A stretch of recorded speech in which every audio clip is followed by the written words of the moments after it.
स्वागत है दोस्तों। 4 सूबे ते एक केंद्री शासित प्रदेश, नतीजे साडे सामने ने। बंगाल, पश्चिमी बंगाल सब दी खिच दा केंद्र रहा। नतीजे आने तो बाद पंजाब दे विच भी कमाल दा प्रतिक्रम होया। जो बीजेपी नूं पसंद नहीं करते या बीजेपी के विरोधी ने पंजाब दे विच उन्होंने खुशी मनाई है, बल्कि बीजेपी दे दी खुशी तो मनाई है। बंगाल की इलैक्शन बारे उत्सुकता सी पंजाब दे विच। पंजाब की कई तरह नाल सांझ भी है बंगाल दे नाल रही हुई, इतिहास विच भी है। बहुत सारे लक्षण ने दोहें कौमां दे विच सांझे लक्षण ने। बंगाल के नतीजे के बारे, बंगाल दी चोणां के बारे अलग अलग तरह के अनुमान सीगे। साडे वर्गे बंदियां दा भी कहना सीगा कि शायद जे फैसला होगा 15-20 सीटां दे नाल होएगा, 15-20 दे नाल ममता भी जित सकती है, बीजेपी भी जित सकती है। पर जो नतीजे आए उन्हें सबनूं हैरान कर दिता। अज बंगाल दी चोणां नूं बहुत नेड़ियों देखण वाले बंगाल नाल ही संबंधित पत्रकार नाल गलबात करांगे। सीनियर पत्रकार ने, अजकल अहमदाबाद विच ने, स्टेट्समैन अखबार नाल जुड़े हुए ने, रथिन दास ने। उन्हां तो पुछांगे कि बंगाल नूं उन्हां ने इन्हां चोणां च नेड़ियों देखिया, की प्रभाव लए। रथिन होरां नाल आपां गलबात करते हैं। रथिन दास जी, बहुत बहुत आपका हम स्वागत करते हैं अपने प्रोग्राम में। बहुत शुक्रिया शिविंदर भाई।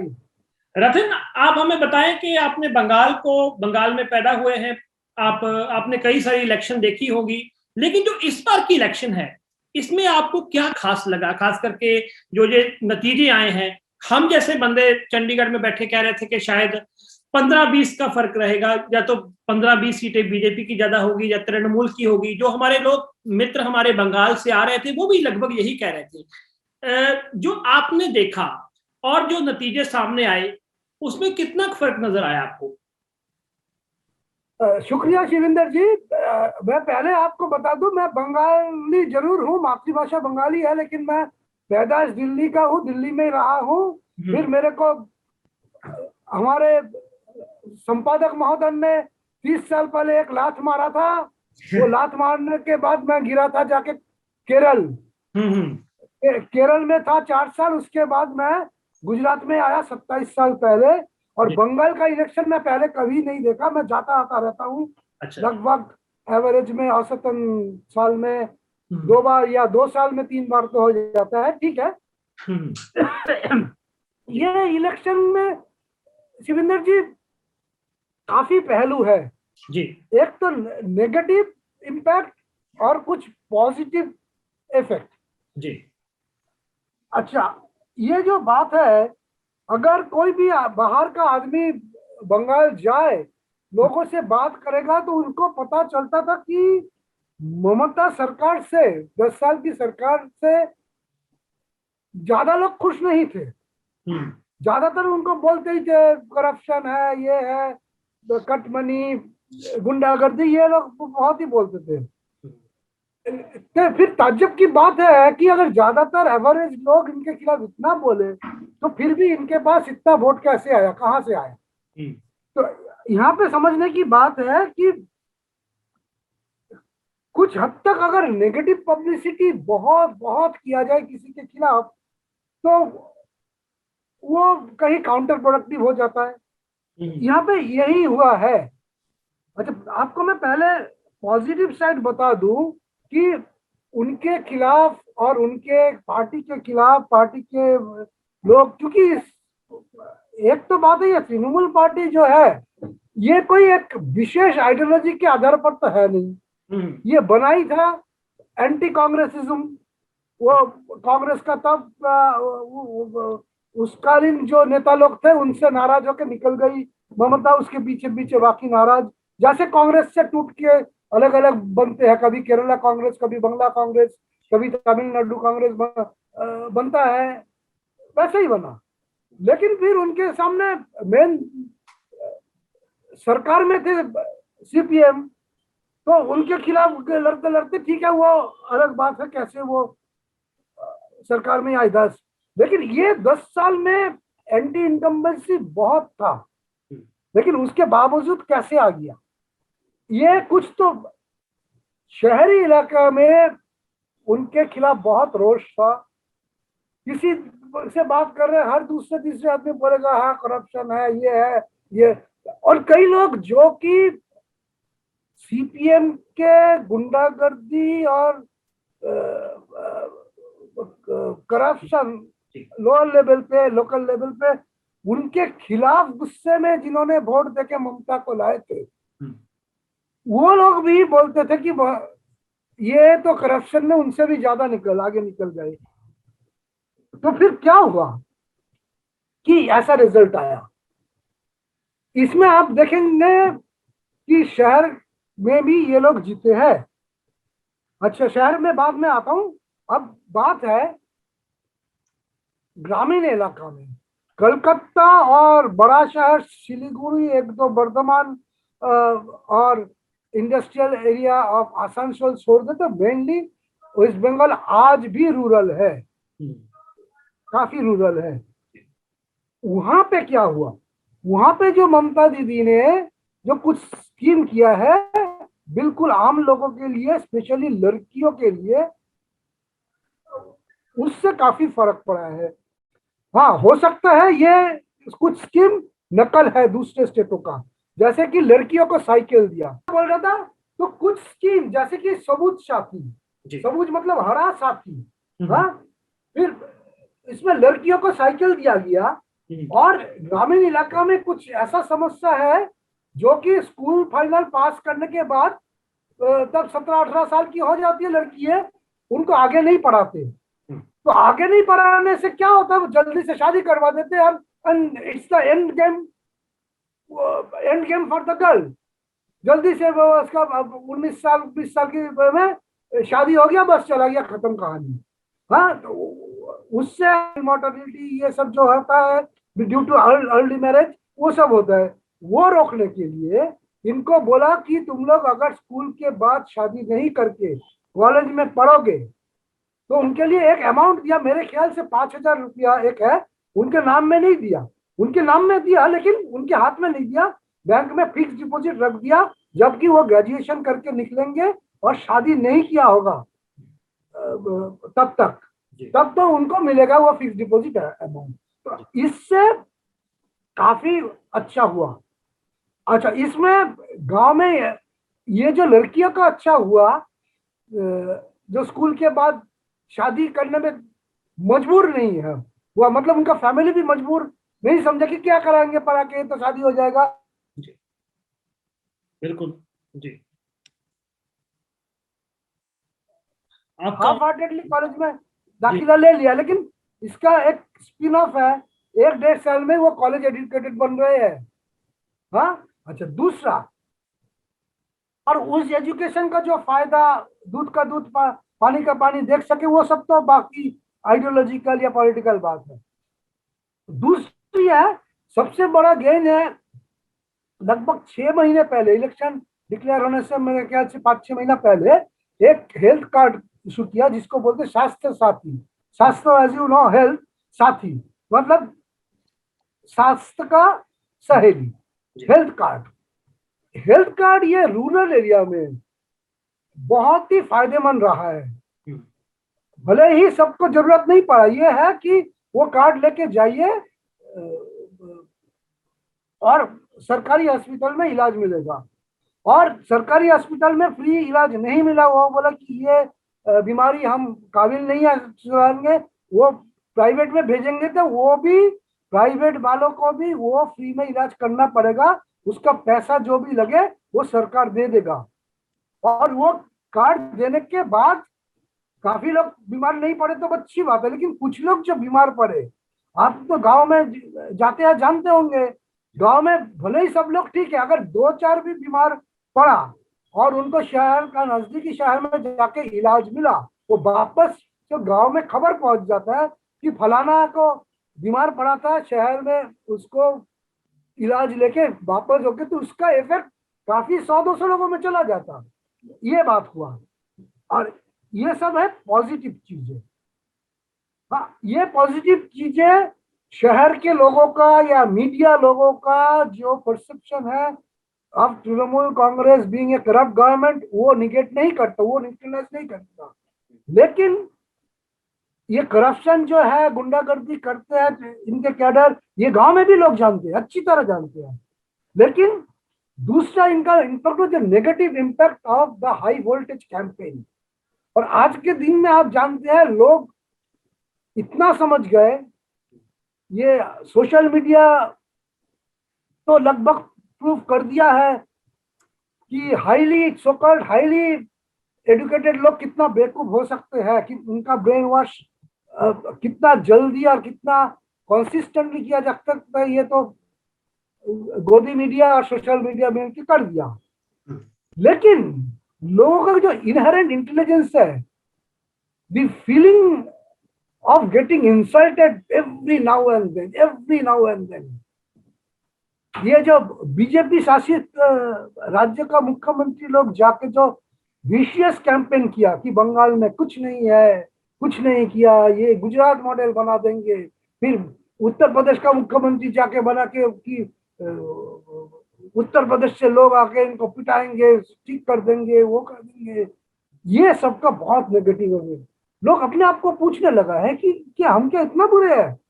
डू यू नीड कि योगी आदित्यनाथ जैसा आदमी हमको धमकाए, तुमको यूपी से लोग लाके पिटवाएंगे, तुमको डिसिप्लिन कर देंगे, फिर बोले लव जिहाद खत्म कर देंगे। ये सबका बहुत नेगेटिव इम्पैक्ट है, क्योंकि मुझे मालूम नहीं बाकी राज्य में, वेस्ट बंगाल में love jihad is not an issue. West Bengal में जो मुसलमान है, आप जब तक नाम नहीं बोला आपको पता नहीं चलेगा, धोती कुर्ता पहनते हैं, क्लीन शेव्ड है। वेस्ट बंगाल का एक असेंबली का एक सीपीएम जमाने में एक स्पीकर थे, he was also the chairman of the all India speakers conference, कहीं कॉमनवेल्थ स्पीकर में भी वो एक बार चेयरमैन चुने गए थे, अब्दुल हलीम ऐसा कुछ नाम था, I don't remember full name. मतलब जब तक आपको नाम पता नहीं चलेगा। ज्योति बसु जैसा धोती कुर्ता पहनते थे, व्हाइट धोती कुर्ता, नो टोपी, नो लुंगी, नो दाढ़ी। तो ऐसे लोग बहुत हैं वेस्ट बंगाल में, और बंगला बोलते हैं। ऊपर से बंगाल में एक सेकुलर ट्रेडिशन है। अगर आपको याद होगा कि द बर्थ ऑफ बांग्लादेश का birth was not on the basis of religion, it was भाषा, मातृभाषा आंदोलन से शुरू हुआ और वहीं से खत्म हुआ, और वह हिंदू मुसलमान एक साथ लड़े थे। और इंदिरा गांधी इन्वॉल्वमेंट, उनका asking Manik Shah to intervene in Bangladesh, Manik Shah seeking 6 महीने का टाइम कि मानसून निकल जाए फिर करेंगे। उस दौरान उन्होंने बंगला सिखाया जवानों को हिंदुस्तान के। फिर वहां पे साइन किसने किया? जनरल जगजीत सिंह अरोरा ने किया। उनका कमांडेंट जो था एक क्रिश्चियन था, जेएफ, नाम भूल रहा हूँ, जेएफ समथिंग, हाँ। और इंदिरा गांधी ऑर्डर्ड मानिक शाह, एक पारसी, इट इज उधर शेख मुजीबुर रहमान। तो इससे ज्यादा पूरा सबकंटिनेंट का लव फॉर सेकुलरिज्म का इससे बड़ा एग्जाम्पल कुछ नहीं हो सकता है। अच्छा, वो ऊपर से ये जो विशियस कैंपेन है जो पिछले कई सालों से चला है, दी लिंचिंग, पता नहीं हिंदी में क्या बोलते हैं लिंचिंग को, लिंचिंग चलता है सर। हाँ ये जो लिंचिंग चला है राजस्थान में, उत्तर प्रदेश में अकलक का पीटना कि तुमने नॉन वेज खाया या फ्रिज में रखा, बाय दिस पीपल, संघ परिवार के लोग, ये जितना ही खबर छुपा दिया गया, दबा दिया कि, लेकिन लोगों का कलेक्टिव मेमोरी में तो रहा, क्योंकि बंगाल का लोग बहुत ही वेरीड है इन फूड हैबिट। उनको कोई भी अगर बोल तो मच्छी नहीं खाओ, मटन नहीं खाओ, they just can not tolerate. बिल्कुल बिल्कुल। तो वो आपने ये सब बातें, हाँ मुझे बोलिए आप। बताया कि वहाँ के एक बंगाल की ट्रेडिशन रही है, सेकुलर प्रोग्रेसिव रही है। हम बात करते हैं कि इन चुनावों में 2 पार्टियां ही हमें दिखी हैं, वामपंथी पार्टियों और कांग्रेस की वोट कोई सीट नहीं आई। इनकी वोट किधर चलेगी? इनकी वोट जो वो बीजेपी को गई है या फिर तृणमूल को गई है? देखिए, इसमें ऐसा बात है, ये जो वोट है तृणमूल को, कुछ ज्यादातर मुस्लिम वोट तृणमूल को मिला है। हाँ। क्योंकि मुस्लिम को आप कुछ भी बोले, वो जान गए कि BJP is a party which will harm them, जी। लॉन्ग टर्म हो शॉर्ट टर्म हो, ये है। हम्म। अच्छा, दूसरी है कि मुस्लिम वोट सॉलिडली तृणमूल के पास गए हैं। हम्म। अच्छा, मुस्लिम वोट पहले भी फ्रेगमेंटेड था, हम्म। बीजेपी के पास तो था ही नहीं, लेकिन उसका मतलब ये नहीं कि पूरा तृणमूल के पास था। मुस्लिम वोट पिछले 10 साल से धीरे धीरे तृणमूल के पास गया, लेकिन मुस्लिम वोट कांग्रेस के पास भी था। जो ट्रेडिशनल सीट्स जो था मुर्शिदाबाद और मालदा में, जहां से कांग्रेस के फ्यू सीट्स पिछले कई साल में अभी भी जीते हैं। इस बार तो नहीं जीते, लेकिन ये नॉर्थ बंगाल में और सेंट्रल बंगाल रदर।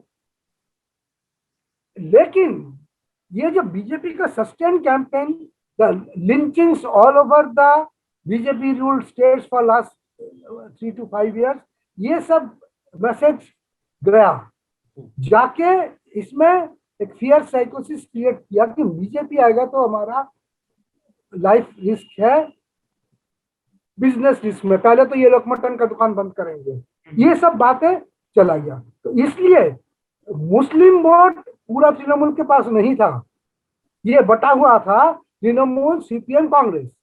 तो ये बात जो हुआ, because of the high voltage campaign targeting Trinamool for so called तुष्टिकरण मुस्लिम, उससे मुस्लिम का डर और ज्यादा हुआ। तो सीपीएम और कांग्रेस के साथ जो मुस्लिम थे, वो पॉकेट भी they have voted with the Trinamool, तो इसलिए इनका वोट शेयर और ज्यादा हुआ। दूसरी बात, अब मुस्लिम वोट तृणमूल के पास गया तो हिंदू वोट कहाँ गए? हिंदू वोट तो एक कभी भी एक सॉलिड मोनोलिथिक होमोजीनियस एंटिटी तो कभी रहा नहीं। हिंदू जब मुस्लिम के बारे में बात करता हिंदू है, लेकिन हिंदू जब आपस में बात करता तब ऊपर से नीचे तक विभाजन हो जाता। हम ब्राह्मण है, ब्राह्मण में भी कुछ लोग कहते हैं कि हम अपर कास्ट ब्राह्मण है, हम तो ये ब्राह्मण है, हम तो वो ब्राह्मण है, ये सब तो आप जानते हैं दी नैरेटिव। फिर मिडिल लेवल है, अलग अलग सरनेम से पता चलता है। फिर है the so called scheduled caste and, जिनको लुभाने के लिए वो बांग्लादेश भी गए। वो जो मटुआ बोलती है लोअर क्लास के, एंड उनका ओरिजिनल जो गुरु थे, उनका मंदिर अभी भी बांग्लादेश में है, वहां पे वो चले गए at the height of the election campaign. तो इसलिए तो मोदी जी को तो श्रेय जाता कि उनका लिम्का बुक ऑफ रिकॉर्ड में तो नाम जाना चाहिए कि एक स्टेट इलेक्शन के लिए फॉरेन कंट्री में जाके कैंपेन किया। दूसरा, एक दूसरे राज्य का प्रेसिडेंशियल चुनाव के लिए अपने देश में कैंपेन किया। अब की बार ट्रम्प सरकार, जी जी, यहाँ पे जो नमस्ते ट्रम्प किया था और बोला था अभी ट्रम्प को आना चाहिए अगली बार, सही। तो ये तो लिम्का बुक में तो जाना चाहिए ना। अच्छा, दूसरी बात है, हाँ, अच्छा बोलिए, आप कुछ पूछ रहे हैं? अच्छा, मैं पूछ रहा था, जो वामपंथी मोर्चा है वो लगातार नीचे की तरफ हाँ, आ रहा है। उनके 2011 में उनके पास सत्ता चलेगी हाँ, हाँ, उनके पास से। हाँ, उसके बाद 16 में भी बुरा हाल हुआ। लोकसभा चुनाव में भी हमने देखा बुरा हाल हुआ। हाँ, ये विधानसभा चुनाव में भी एक भी सीट ना मिलनी, मतलब इस हद तक चला गया वो मोर्चा जिसने 35 साल राज किया। क्या कारण है? हाँ। अच्छा, इसमें शिविंदर जी दो पहलू है। वामफ्रंट का जो शुरुआत था, तब लोग बहुत गरीब थे। आपका अगर याद होगा कि सबसे पहला जो वामफ्रंट का प्रोग्राम, जो कि पूरे दुनिया में तारीफ किया गया था, जो कि विश्व का था, ऑपरेशन बर्गा। जो शेयर क्रॉपर है, गांव में जो थे, खेती बाड़ी करते थे इनके, लेकिन आखिर में उनको सिर्फ उसमें से एक हिस्सा मिलता था। वो जो ऑपरेशन बर्गा किया था, उससे काफी लोगों का ऊपर हो गया था। जी जी। तो उससे क्या हुआ, तो उससे लोग खुश हुए थे, इसीलिए उससे वाम फ्रंट का जो सपोर्ट बेस था रूरल एरिया में बिल्कुल अच्छा ग्रिप पकड़ लिया था। अब देखिए, मैं अपना पर्सनल एक्सपीरियंस से कहता हूं, मैं हिंदुस्तान के कहीं पे भी जाता हूं तो बड़ा होटल, मीडियम होटल, कहीं पे भी रहता हूँ, बीकानेर हो चाहे पूना हो चाहे गुजरात में कहीं हो, हमको बंगाली यंग मैन मिलते हैं वर्किंग एज वेटर्स। तो उनके साथ बातचीत करके मेरे को पता चलता है they are all aged between से 27 to 37। हाँ, ये एज इज इम्पोर्टेंट, आप जरा नोट कीजिएगा। तो बातचीत ऐसे ही वो भी बातचीत करना कर देते कि जैसे कि भुज या जामनगर शहर में उनको कोई ऑर्डर लेने के लिए एक बंगाली मिल गया, बंगाली में बात करना वो चाहे तो हम भी बात कर लिया, हम भी बात कर लिया। तो ऐसे कहाँ के हो, कहाँ से आए हो, पूछते पूछते पता चला। And Shivinder, I tell you, उसमें से एक भी प्रॉपर कैलकाटा का नहीं है। कहाँ का है? कैलकाटा के आसपास रूरल एरिया, 70 किलोमीटर दूर, 80 किलोमीटर दूर, रूरल या सेमी अर्बन एरिया। पूछेंगे कि आपके पिताजी क्या करते हैं, तो हर एक केस में नहीं, इन मेनी केसेस, मैं स्टैटिस्टिकल सर्वे तो किया नहीं, लेकिन जस्ट एज इंप्रेशन क्या मिला, इन मेनी केसेस और may be most of cases I found कि these people were children. These people are either 1 year old or 5 year old when their parents became owner of that piece of land under Operation Barga implemented by Jyoti Basu. तो उससे धीरे धीरे income level बढ़ता गया, ये लोग school गए, पास किया, और उसके बाद वहां पे छोटा मोटा छोटे छोटे शहर में, नॉट इन कैलकाटा, छोटा छोटे जो डिस्ट्रिक्ट टाउन्स में हर जगह ये क्या बोलते हैं, hotel management and catering institute खुल गए, अनरिकॉग्नाइज्ड, डिग्री नहीं देते, डिप्लोमा देते, 1 लाख 1.5 लाख रुपया फीस लेके 1.5 साल में ये सभी लोग ऐसा करके हिंदुस्तान के हर जगह निकल पड़े हैं, working as waiters or deputy managers or something in the hotels and restaurants from Bangalore to Bikaner to Hyderabad, Pune. अब इनके एक्सपेक्टेशन, इनका एक्सपेक्टेशन क्या है? रोटी कपड़ा मकान से नहीं चलेगा। इनका एक्सपेक्टेशन अभी बढ़ गया है। इनको अब चाहिए मोबाइल में कनेक्टिविटी, हर रोज घर बात कर पाए, उनको वीडियो शेयर करे, ये सब। तो सीपीएम इस मॉडर्नाइजेशन के दौर पे मेरे ख्याल से कहीं पीछे रह गया। और सीपीएम जिनका कॉज चैंपियन करते थे, हाँ, वो लोग काफी आगे बढ़ गए। उनका एक्सपेक्टेशन भले ही सीपीएम के किसी पॉलिसी से ही हुआ है, लेकिन उनका एक्सपेक्टेशन अब और बढ़ गया।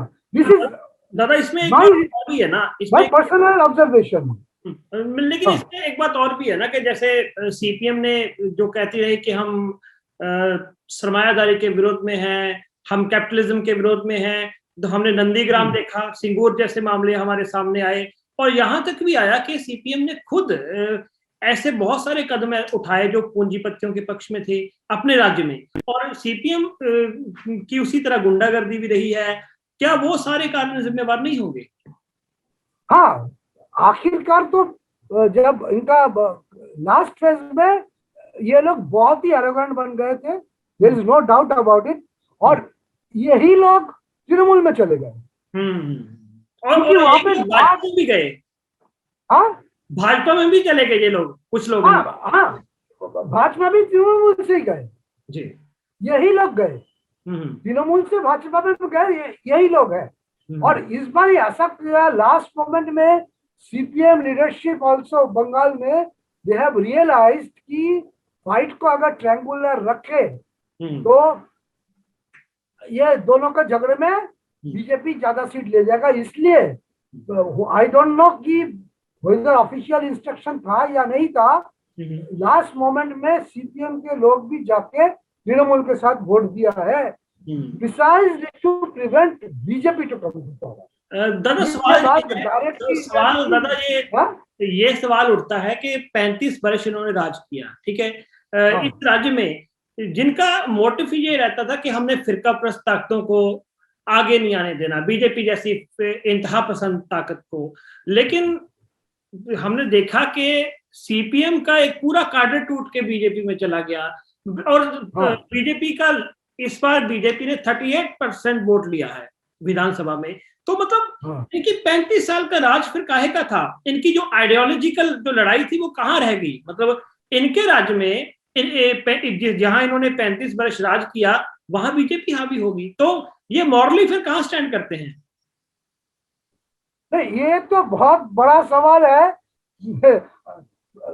मैं शायद इसका पूरा जवाब नहीं दे पाऊंगा एक सेंटेंस में, लेकिन कहीं पे आइडियोलॉजी और समय एक साथ नहीं दिया। कि एक तो लोगों का एक्सपेक्टेशन बढ़ गया और वो एक्सपेक्टेशन के साथ सीपीएम, आपको मालूम होगा कि मुझे तो मालूम नहीं बाकी जगह क्या है, वेस्ट बंगाल में काफी हद तक वेस्ट बंगाल के सीपीएम लीडर्स और उनके जो ट्रेड यूनियन विंग उनके लीडर्स मोबाइल फोन लेने से इनकार कर दिया कि हम मोबाइल फोन, ये कुछ साल पीछे तक ऐसा था कि मोबाइल फोन हम नहीं लेंगे, कि it is a symbol of capitalism. Mobile phone तक फिर आखिर में जब देखा कि नहीं चलेगा, we need to be in communication, party ने उनको पकड़ जबरदस्ती ने मोबाइल फोन पकड़ाया। तो इस तरफ के नेता भी पिछले कई साल तक थे, अभी शायद नहीं है। कुछ लोग तो till there death mobile phone touch नहीं किया, ऐसे भी थे। अच्छा, लेकिन ये एक चीज मुझे और बताइए दादा कि जैसे हमने कहा देखा कि आपने बताया कि ममता सरकार ने बहुत सारी ऐसी स्कीम चलाई थी ग्रामीण क्षेत्रों में। इसी तरह एक कारण मुस्लिम वोट भी हो गया, पर बंगाल में इस बार 15% साइलेंट वोट थे, साइलेंट वोट जो पता नहीं किधर चले जाए। क्या ये साइलेंट वोट ने अपनी कोई भूमिका निभाई होगी? ये साइलेंट वोट आप किसको कह रहे हैं, मेरे को पता नहीं चल रहा। साइलेंट वोट मतलब अब बहुत सारे हमारे पत्रकार मित्र गए थे वहां, उन्होंने कहा कि 10 से 15% ऐसे वोट थे जो हमें दिखे नहीं कि ये किधर जाएंगे, ये बीजेपी की तरफ। अरे यू मीन आप शायद मीन कर रहे हैं कि नॉन कमिटेड वोट। जी जी जी जी, नॉन कमिटेड वोट। हाँ, ये जो नॉन कमिटेड वोट है, जैसे कि आपको बोला कि हिंदू वोट बढ़ गया, क्योंकि इवन आप मैं जैसे कलकत्ता इस बार पहली बार गया, मतलब चुनाव के टाइम पहली बार गया, तो मैं आपको बताऊं बिकॉज ऑफ कास्ट रीजन, मैं जैसे आपको बोला कि कास्ट रीजन, मैं तो हमेशा लोगों के टच में नहीं हूं, लेकिन कभी जाता हूं मिल जाता हूं। जिन लोगों को मैं शक किया कि ये शायद बीजेपी सपोर्टर है because of their surnames, because of their higher caste Bengali surname, उनसे बातचीत में पता चला कि they are terribly against BJP. Bhattacharya, Chakraborty, Banerjee, Ganguly जो ब्राह्मण है, मैं शक करता कि ये शायद अभी वो उल्टा हो गए, शायद BJP supporter. But to my surprise I found कि they are the most vocal against this BJP juggernaut.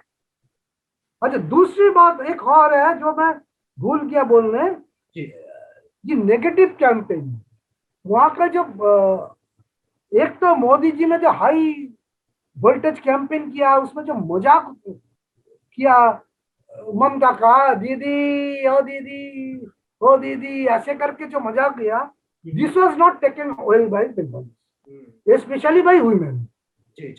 ये एक फैक्टर है।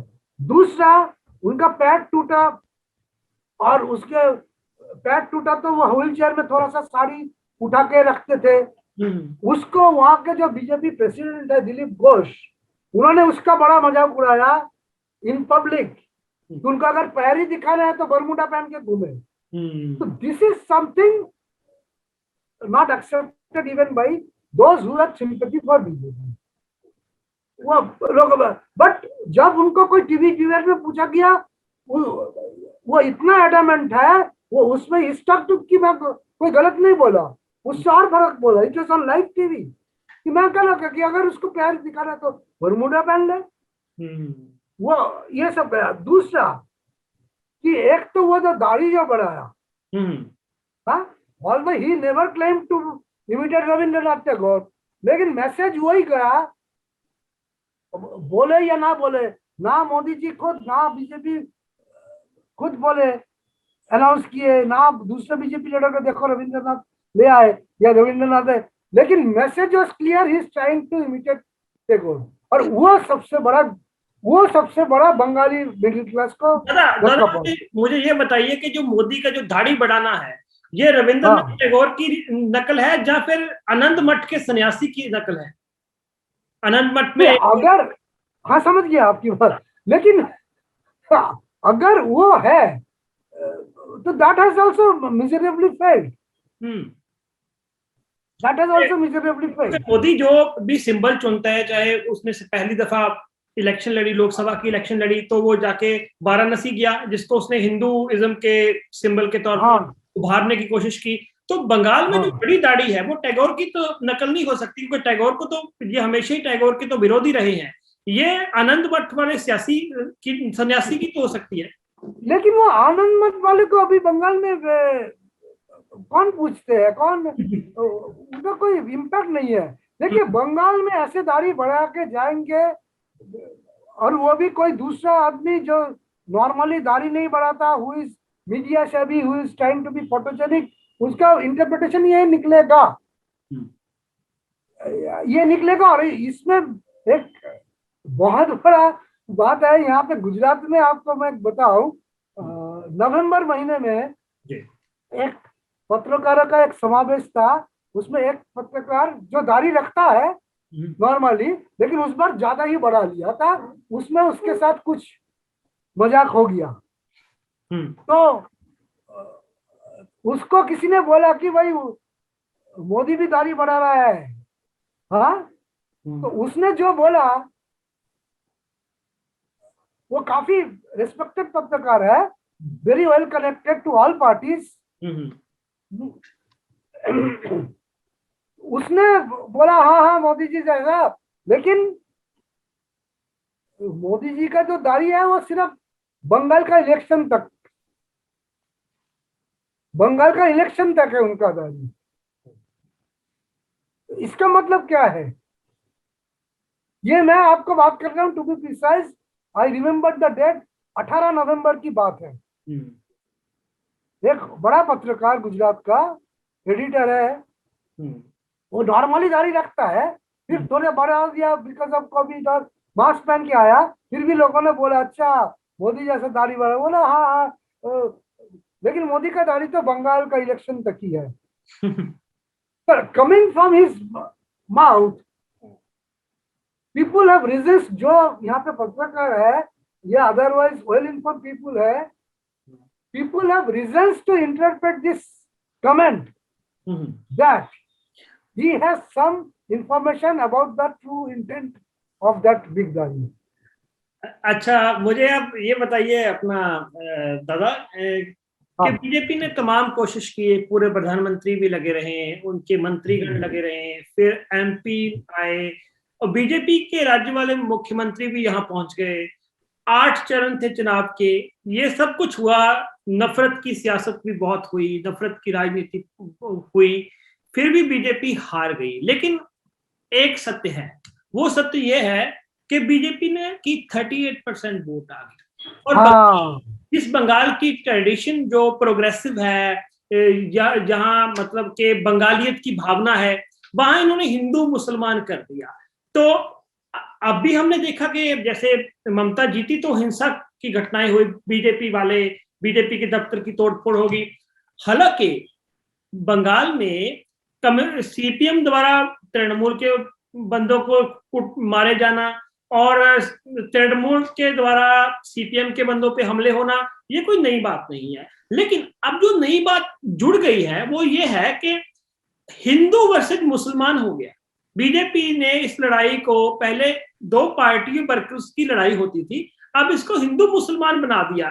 बंगाल ने आजादी से पहले भी दंगे देखे हैं हिंदू मुसलमान वाले, लेकिन बाद में हमने देखा कि एक फेज ऐसा रहा जो कि सुखद रहा। लेकिन अब नए बंगाल को, कि जब बीजेपी 38% वोट ले रही है, तो अब नए बंगाल को किस तरह का बंगाल, किस तरह से देखोगे जो आप आने वाले बंगाल को?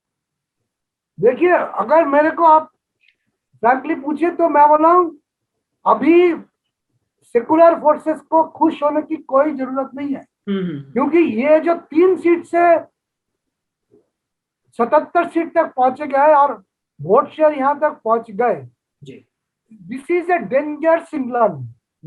ये उतना ही डेंजर सिग्नल है जबकि 1984-85 में हर सोमवार को अखबार में छपता था कि रविवार को जब 2 सीरियल टेलीकास्ट होता था, रामायण महाभारत, और उसके बाद देश के अलग अलग कोने से सोमवार को छपता था कि फलाना गांव में, फलाना जिले में सीरियल चालू होने के टाइम दादी माँ ने सबको ऑर्डर किया, सब नहा धो के हाथ में एक फूल लेके बैठो टीवी के सामने रामायण या महाभारत देखने के लिए। वो जितना बड़ा डेंजर सिग्नल था जो कि सेकुलर फोर्सेस ने नजरअंदाज किया था 1984-85 में, ये भी उतना बड़ा ही डेंजर सिग्नल है कि हिंदू, लिबरल हिंदू, भद्रलोक हिंदू, जिसमें सब कास्ट के लोग आते हैं,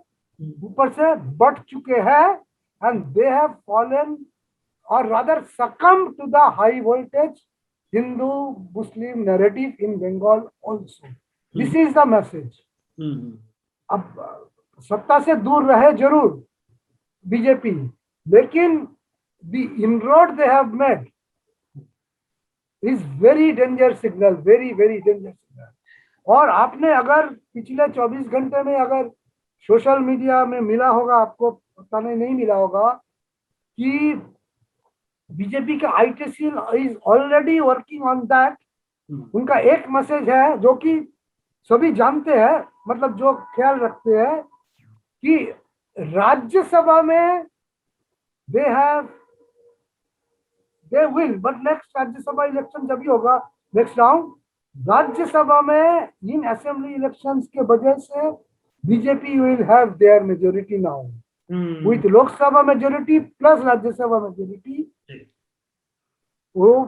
Now they can temper the constitution which they had already been doing through back door, अभी सीधा कर सकते हैं। और ये मैसेज सर्कुलेशन हो रहा to keep the moral of the Sangh Parivar cadres high. मेरे पास में मैसेज आ चुका है कि चिंता करने की जरूरत नहीं है, राज्यसभा में हमारी मेजोरिटी हो गई, अब देखते हैं इसको इस्तेमाल करके हम बर्खास्त भी कर सकते हैं तृणमूल कांग्रेस सरकार को प्रेसिडेंट को लगाने के लिए। ये भी IT सेल से ये मैसेज निकल चुका है जी। अच्छा, एक इन्हीं चुनाव में ये जो चुनाव हुए हैं, 4 राज्य और एक केंद्रीय शासित प्रदेश है, उनमें एक और मैसेज भी छुपा हुआ है। ये तो है बंगाल के लिए आगे वाला सोचने वाला कि बंगाल का मुस्तकबिल क्या होगा, उसका भविष्य क्या होगा। लेकिन आप देखिए कि बीजेपी ने एक नैरेटिव चलाया है कि एक राष्ट्र, एक भाषा, एक आपकी संस्कृति है। तो अब हमने देखा कि बंगाल में जी हार गए, इसी तरह असम में जीते हैं, लेकिन असम में भी कांग्रेस के बाद 50 सीट्स हैं, 50 सीटें हैं, और तमिलनाडु में इनको कोई नहीं पूछता, ना ही कांग्रेस को और ना ही बीजेपी को, ठीक है। इसी तरह केरल में पूरी तरह सफाया हो गया। अब जो न्यू इंडिया बनाना चाहते हैं जो न्यू इंडिया हिंदू तब के आधार पे बनाना चाहते हैं, तो इसमें से एक और मैसेज तो जाता है ना कि ये 3 राज्य, बंगाल हो गया, तमिलनाडु हो गया, केरल हो गया, ये आपके हिंदू तब को नहीं मानते। अच्छा, फिर सिर्फ ये 3 स्टेट ही क्यों, फिर आप पंजाब में आ जाइए कि पंजाब उस हिंदू तक को चुनौती दे रहा है। फिर कश्मीर वैली में आ जाइए, कश्मीर वैली इनके हिंदू तक को या न्यू इंडिया को कबूल नहीं करता। फिर नॉर्थ ईस्ट में आ जाइए।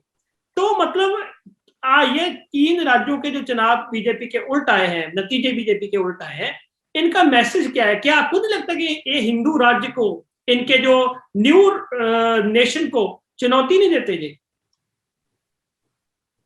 हाँ, ये बात तो सही है, लेकिन मैं पूरा तमिलनाडु पॉलिटिक्स ज्यादा नहीं जानता हूँ, लेकिन मैं केरल में रहा हूँ। केरल का जो सेकुलरिज्म है वो पूरा सेकुलरिज्म नहीं है, क्योंकि केरल का जो सोसाइटी है बटा हुआ है कास्ट में। अगर केरल में मैं 4 साल रहा हूँ वहां पे, मैं शुक्रगुजार हूँ मैं अपने संपादक का कि मेरे पीछे लात मारा था और मेरे को केरल में गिराया था 4 साल के लिए। तो लेकिन मैं वहाँ बहुत सीखा हूँ। केरल में आप अगर पूछिए किसी से कि केरल का पॉपुलेशन कंपोजिशन कैसा है, तो वो ये नहीं बोलेगा हिंदू इतना है, क्रिश्चियन इतना है, मुस्लिम इतना है, ऐसा नहीं बोलेगा। वो शुरू करेगा अकॉर्डिंग टू आप जिसको पूछा है उसका अपना कास्ट के हिसाब से या अपना रिलीजन के हिसाब से, किसको पूछा है ये डिपेंड करेगा। वो ऐसे बोलेगा, देखिए ऐसा है 5% नमूदरी है अपर कास्ट ब्राह्मण, फिर इतने परसेंट है नायर, फिर इतने परसेंट है लोअर कास्ट एजवा बोलते हैं इनको, एजवा जो कि लोअर कास्ट है, फिर इतने परसेंट है नायर एजवा, ये वो बोलेंगे। और अगर वो बोलेंगे क्रिश्चियन में, वो एकदम से नहीं बोलेगा, क्रिश्चियन में बोलेगा इतने परसेंट क्रिश्चियन है, इतने परसेंट लैटिन क्रिश्चियन है। फिर ये भी बोलेगा कि लैटिन क्रिश्चियन जो है ना, basically originally they are lower caste Hindu who were converted to Christianity only last century, only during the British period. फिर वो ये भी बोलेगा कि जो सीरियन क्रिश्चियन जो है, जो अपर कास्ट, बोले हम तो एक्चुअली 2000 साल पहले हम नमूदरी ब्राह्मण थे, we are converted to Christianity by Saint Thomas, जो जीसस क्राइस्ट का पहला चेला, जो सबसे पहले उनके डेथ के बाद वहां पे केरला कोस्ट में पैर रखे थे। हम तो नंबूदरी ब्राह्मण थे, हमको तो उन्होंने बनाया था। So they see difference between them and the coastal Latin Christian जो फिशरमैन है। दादा लेकिन सिमिलरली मुस्लिम में भी वो बोलेगा नॉर्थ केरला का मुस्लिम मोपला और ये वो। तो इसीलिए केरला का secularism is actually caste fragmented secularism.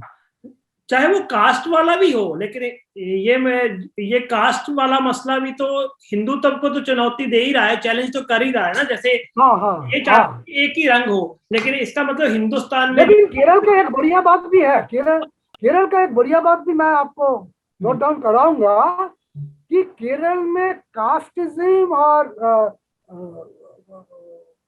Communalism कहीं पब्लिक प्लेस में दिखेगा नहीं। कहीं आप इधर नहीं खाए, आप मटन नहीं खाइए, आप मछली नहीं खाइए, कोई आपको नहीं बोलेगा। यहाँ मिलता है, वहाँ पे वेजिटेरियन भी है, केरल में भी है अपर कास्ट हिंदू जो बिल्कुल टोटली वेजिटेरियन है। वो जहाँ पे सब कुछ सर्व करते वो जाते भी नहीं है, लेकिन वो किसी को पंगा लेने नहीं जाएगा कि वो आपका मर्जी नहीं है वरना नहीं खाए, लेकिन किसी से वो झगड़ेगा नहीं कि आप खाते हो, ये गंदा करते हो, वो बात नहीं है। दादा हम केरल से निकल कर सीधा फिर बंगाल में आते हैं। अच्छा, बहुत सारे लोग कहते हैं कि अब ममता जी को आगे वाली पारी खेलनी चाहिए, अब इनको सेंटर में आना चाहिए, सेंटर में आके नेतृत्व करना चाहिए। अब क्या ममता बनर्जी एक विपक्ष का चेहरा हो सकती है सेंटर में? नहीं, विपक्ष का चेहरा जरूर बन गई है, लेकिन मेरे ख्याल से वो नेशनल लेवल में ऑल्टरनेटिव अभी बन नहीं सकती है।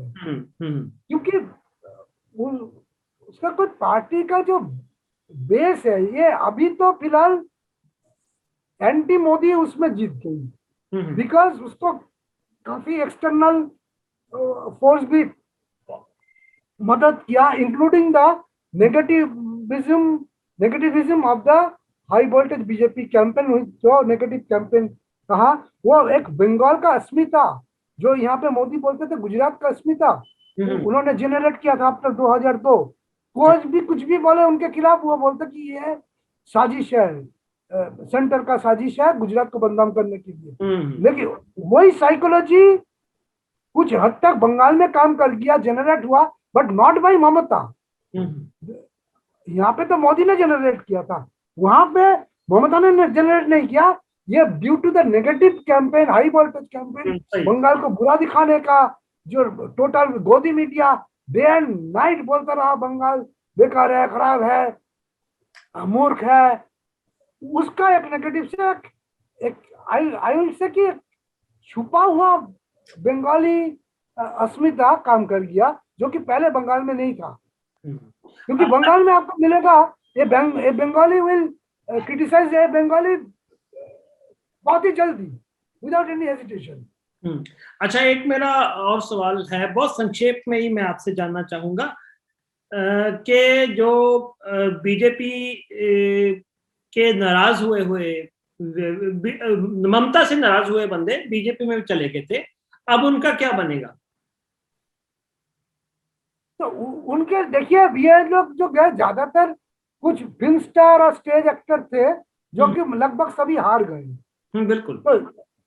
तो उनके लिए तो कोई फर्क नहीं पड़ता, उनके खिलाफ बीजेपी वाले ही अभी कैंपेन करना शुरू किया। बीजेपी का जो फॉर्मर प्रेसिडेंट था, जो कि त्रिपुरा का गवर्नर होके वापस आया, तथागत राय, तो उन्होंने ऑलरेडी बोलना शुरू किया कि ये स्टार लोग जिनको बीजेपी के बारे में मैंने इनको टिकट नहीं देना चाहिए था, ये बोलना तो बीजेपी में अंतरीप कलह शुरू हो गया है इस मुद्दे पे। बिल्कुल शुरू हो गया, क्योंकि बीजेपी में अभी तक 3 किस्म के लोग है अभी, मतलब था अभी तक। एक तो ओरिजिनल बीजेपी, जो कि आरएसएस के मेंबर थे या नहीं थे, जो भी हो, लेकिन ओरिजिनल बीजेपी। फिर पिछले 2-3 साल में जिन्होंने तृणमूल छोड़ के ज्वाइन किया था, like Mukul Roy and others, हाँ, वो बीजेपी। और एक था जो अभी जस्ट लाइक शुभेंदु अधिकारी just before the election join किया, उसमें से कुछ है film stars, TV actor, stage actor, वो ज्यादातर हार गए। उनके लिए कोई प्रॉब्लम नहीं है, वो पॉलिटिक्स में नहीं रहेंगे, पॉलिटिक्स में ऐसे भी थे नहीं, ग्लैमर यूज करके वोट जीतने आए थे, लेकिन they will go back to their studios. Nandigram से ममता के हारने का क्या कारण लगता है, क्योंकि मुस्लिम वोट काफी थी वहां?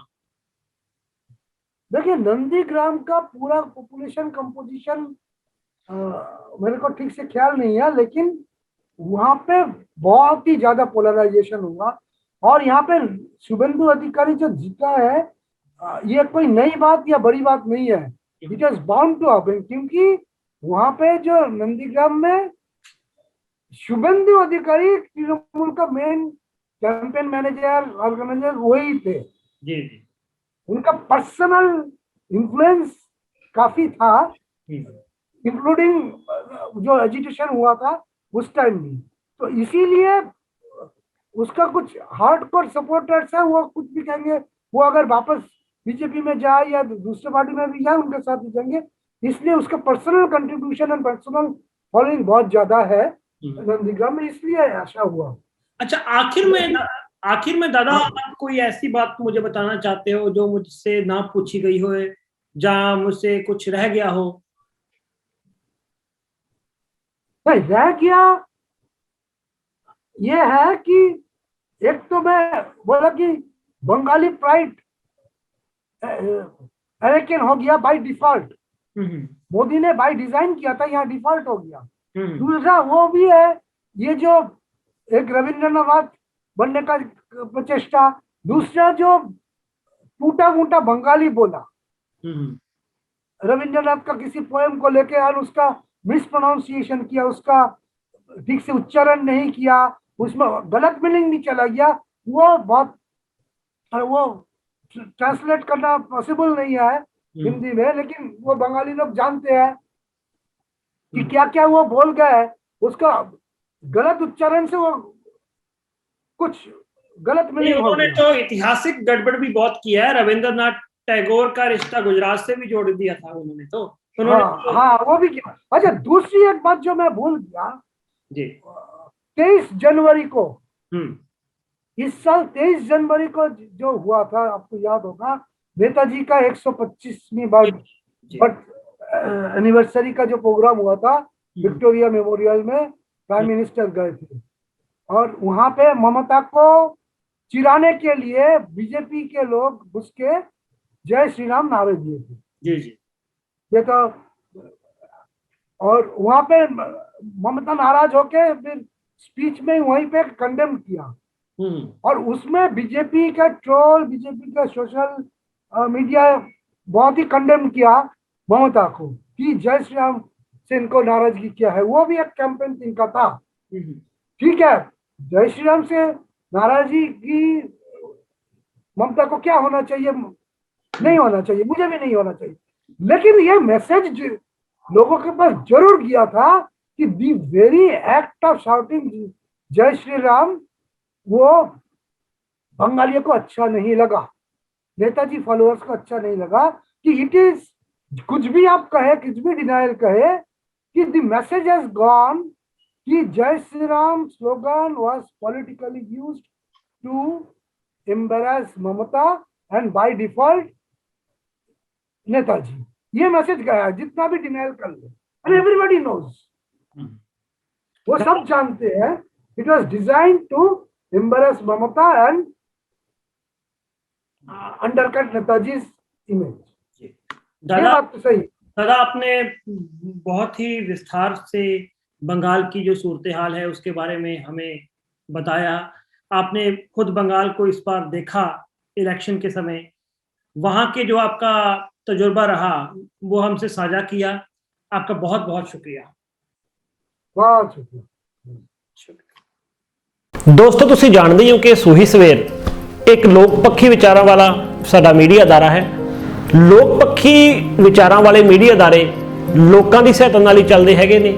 ਅਸੀਂ ਮੰਨੀਏ ਕਿ ਜੇ ਕੋਈ ਜਿਹੜਾ ਹੈਗਾ ਕਾਰਪੋਰੇਟ ਕਿਸ ਸਹਾਇਤਾ ਨਾਲ, ਸਰਕਾਰੀ ਸਹਾਇਤਾ ਨਾਲ ਜਾਂ ਫਿਰ ਪ੍ਰਾਈਵੇਟ ਐਡ ਨਾਲ ਜੋ ਮੀਡੀਆ ਅਦਾਰੇ ਚੱਲਦੇ ਨੇ, ਉਹ ਖੁੱਲ੍ਹ ਕੇ ਲੋਕ ਪੱਖ ਦੀ ਗੱਲ ਨਹੀਂ ਕਰ ਸਕਦੇ। ਇਸ ਕਰਕੇ ਸੂਹੀ ਸਵੇਰ ਨੂੰ ਤੁਹਾਡੀ ਮੋਰਲ ਵੀ ਤੇ ਆਰਥਿਕ ਸਹਾਇਤਾ ਦੀ ਬਹੁਤ ਜ਼ਿਆਦਾ ਲੋੜ ਹੈ। ਸੋ ਇਸ ਲਈ ਤੁਸੀਂ ਸਾਡੇ ਫੇਸਬੁੱਕ ਪੇਜ ਨੂੰ ਵੱਧ ਤੋਂ ਵੱਧ ਲਾਈਕ ਕਰੋ, ਸਾਡੀ YouTube ਚੈਨਲ ਸਾਡਾ ਉਹਨੂੰ ਵੱਧ ਤੋਂ ਵੱਧ ਸਬਸਕ੍ਰਾਈਬ ਕਰੋ, ਸਾਡੀਆਂ ਵੀਡੀਓ ਨੂੰ ਸ਼ੇਅਰ ਕਰੋ ਤੇ ਆਰਥਿਕ ਤੌਰ ਤੇ ਥੱਲੇ ਦਿੱਤਾ ਹੋਇਆ ਜੋ ਐਡਰੈਸ ਹੈ, ਬੈਂਕ ਦਾ ਅਕਾਊਂਟ ਹੈ, ਉਹਦੇ ਵਿੱਚ ਤੁਸੀਂ ਆਪਣੀ ਜਿਹੜੀ ਹੈਗੀ ਹੈ ਸਹਾਇਤਾ ਜਿਹੜੀ ਉਹਦੇ ਥਰੂ ਸਾਨੂੰ ਜਿਹੜਾ ਭੇਜ ਸਕਦੇ ਹੋ, ਤਾਂ ਜੋ ਕਿ ਇਹ ਅਦਾਰਾ ਲਗਾਤਾਰ ਤੁਹਾਡੇ ਮੁੱਦਿਆਂ ਨੂੰ ਉਠਾਉਂਦਾ ਰਹੇ ਤੇ ਇੱਕ ਅਸੀਂ ਪੰਜਾਬੀ ਵਿੱਚ ਲੋਕ ਪੱਖ ਦਾ ਵੱਡਾ ਮੀਡੀਆ ਖੜਾ ਕਰ ਸਕੀਏ।